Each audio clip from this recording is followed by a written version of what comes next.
മീഖായുടെ പ്രവചനം ഒന്ന് എടുക്കണം. മീഖായുടെ പ്രവചനം. ഹല്ലേലൂയ. മീഖായുടെ പ്രവചനം 4-ാം അധ്യായത്തിന്റെ 5-ാമത്തെ വാക്യം മനസ്സിരുത്തി എന്ന് വായിക്കണം. ഹല്ലേലൂയ. സകല ജാതികളും താങ്കളുടെ ദേവന്മാരുടെ നാമത്തിൽ നടക്കുന്നുവല്ലോ. താന്റെ ദേവന്മാരുടെ നാമത്തിൽ നടക്കുന്നുവല്ലോ. നാമും നമ്മുടെ ദൈവമായ യഹോവയുടെ നാമത്തിൽ എന്നും എന്നേക്കും നടക്കും. നാമും നമ്മുടെ ദൈവമായ യഹോവയുടെ നാമത്തിൽ എന്നും എന്നേക്കും നടക്കും. ഈ ഉറപ്പുള്ള ഒരു ഹല്ലേലൂയ പറയണം. ഓ ഹല്ലേലൂയ.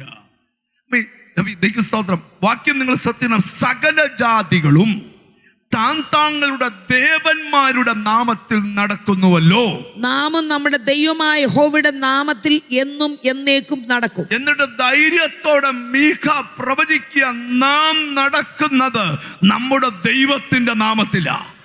അത് എന്നും എന്നേക്കും നമ്മൾ നടക്കും.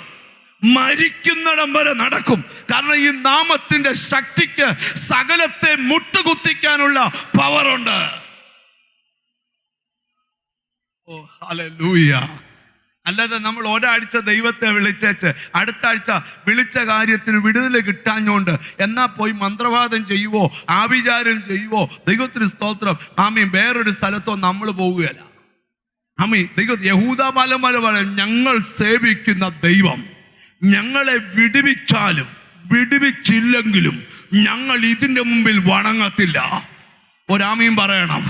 ഞാനിവിടെ ഇരിക്കുന്ന ചിലരോട് ദൂത് പറയാം, സമ്പത്ത് കിട്ടിയാലും കിട്ടിയില്ലേലും, ആരോഗ്യം കിട്ടിയാലും കിട്ടിയില്ലേലും, പേര് കിട്ടിയാലും ഇല്ലെങ്കിലും എന്റെ ദൈവത്തെ വിട്ടൊരു കളിയില്ല. വിശ്വാസമുള്ളവരെ ആമീൻ പറയാവൂ. രണ്ടും ദൈവത്തെ മാമോനെയും സേവിക്കരുത്. ഒന്നീ ദൈവത്തെ മാത്രം സേവിക്ക്. നിന്റെ ദൈവം നിന്നെ ജീവപര്യന്തം നടത്താൻ കഴിവുള്ള ദൈവമാ. ഈ ഒരു ദൈവവൈതന്റെ തൻ്റെ ഇടം എന്നാന്നറിയോ? അവൻ വിളിക്കുന്ന ദൈവത്തിന് ജീവനുണ്ടെന്നുള്ള തൻ്റെ ഇടം. ഓ ഹല്ലേലൂയ. ചിലപ്പോ നമ്മളോടൊക്കെ ചിലർ ചോദിക്കും, നിന്റെ കൂടെ ആരുണ്ടാ? എൻ്റെ കൂടെ ഉള്ളവരാരാന്നറിയോ?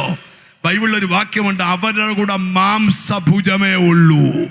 ഞങ്ങളുടെ കൂടെ മാംസഭുജമല്ല, ഞങ്ങളുടെ കൂടെ ജീവനുള്ള ദൈവമുണ്ട്.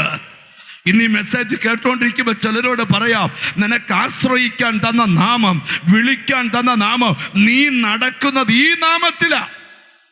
മീഖ പ്രവചിക്കുന്നത് ഒന്നുകൂടെ ദയവായിട്ടൊന്ന് വായിച്ചു കേൾപ്പിക്കണം. ഹല്ലേലൂയ. സകല ജാതികളും താങ്കളുടെ ദേവന്മാരുടെ നാമത്തിൽ നടക്കുന്നുവല്ലോ. സകല ജാതികളും താങ്കളുടെ ദേവന്മാരുടെ നാമത്തിൽ നടക്കുന്നു.